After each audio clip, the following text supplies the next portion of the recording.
From AccuWeather.com, this is AccuWeather Daily, a brief host-read article. It's weather news in a nutshell.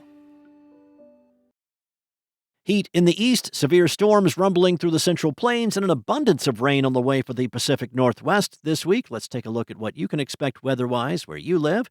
Starting in the eastern part of the U.S. as temperatures fluctuated in the northeast and warmth built in the southeast through the weekend. A surge of very warm air will develop early on this week, giving tens of millions an early taste of summer and the first heat wave of the year. Temperatures climbed well into the 70s from the Ohio Valley to Pittsburgh and into Washington, D.C. on Friday. Highs were in the low 70s in Philadelphia and the 60s around the New York City metro area.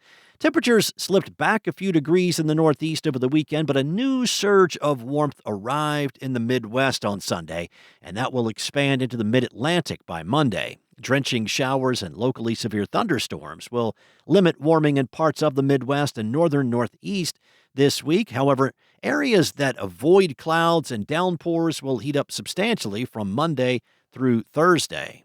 In D.C., highs will trend upward in the 80s on Monday and then into the 90s Tuesday through Thursday, when temperatures could match or break daily record highs. The last 90-degree day in the nation's capital was back on September 19th. Farther south, highs will range from the 80s to the mid-90s across Virginia and the Carolinas. Some areas in Virginia to the south could have more than 3 days in a row with highs near or above 90. Temperatures could approach 90 in Philadelphia on Wednesday, potentially breaking a record from the 1940s if thunderstorms hold off. The last 90-degree day in Philadelphia was on September 6th.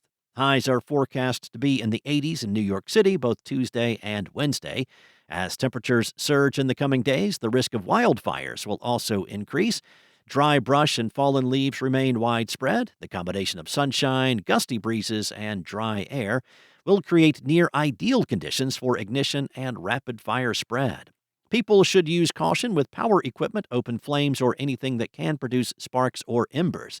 The drought that has been lingering over the winter and into the spring will get worse in many areas of the mainland southeast into this week. Recent rain has helped ease the drought somewhat over the Florida peninsula. With temperatures rising, though, parents are strongly reminded never to leave children unattended in vehicles where conditions can turn life-threatening within minutes. Always check the back seat before leaving your car, even when not transporting any children, as they may have climbed into the car unnoticed.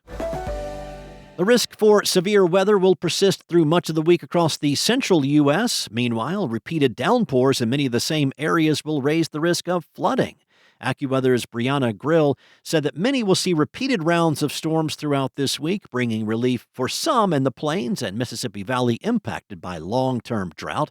Other areas, like northern portions of the Midwest, rounds of storms can further add to the ongoing flooding due to snowmelt and high river levels. An expansive risk for severe weather is expected Tuesday as the same storm that brought rain and mountain snow to California over the weekend moves into the plains. A large swath from Texas to Michigan and into northern Pennsylvania will be at risk for severe thunderstorms.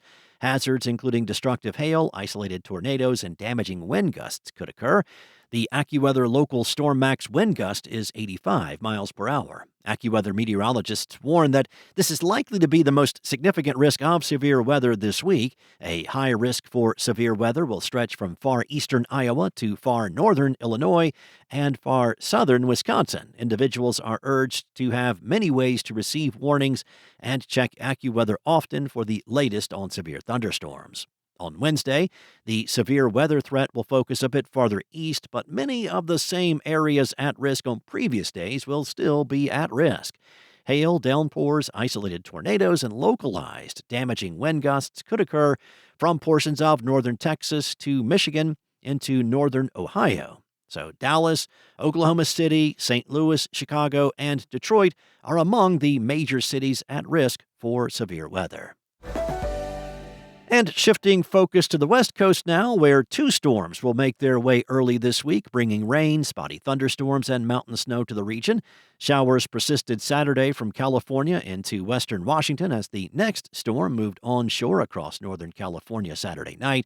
The storm expanded across the southwest on Sunday, Colder air accompanying the storm led to heavy mountain snow and difficult travel across Sierra Nevada passes Saturday night into Sunday.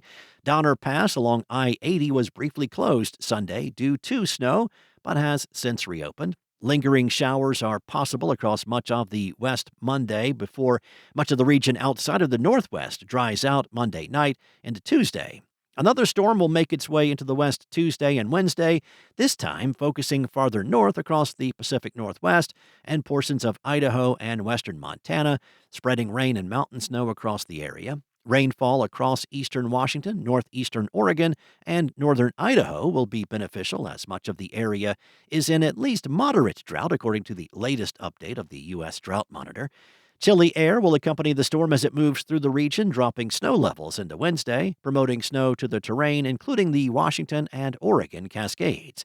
There can be difficult travel across some of the passes. Looking ahead to later this week, drier conditions are expected to return to the northwest, while dry weather persists farther south across much of California. That's all for now. You can find more regional forecasts and science-based articles at AccuWeather.com. And for your local forecast at your fingertips, download the free AccuWeather app. Enjoy the rest of your day, be weather aware, and I'll be back tomorrow with more from AccuWeather.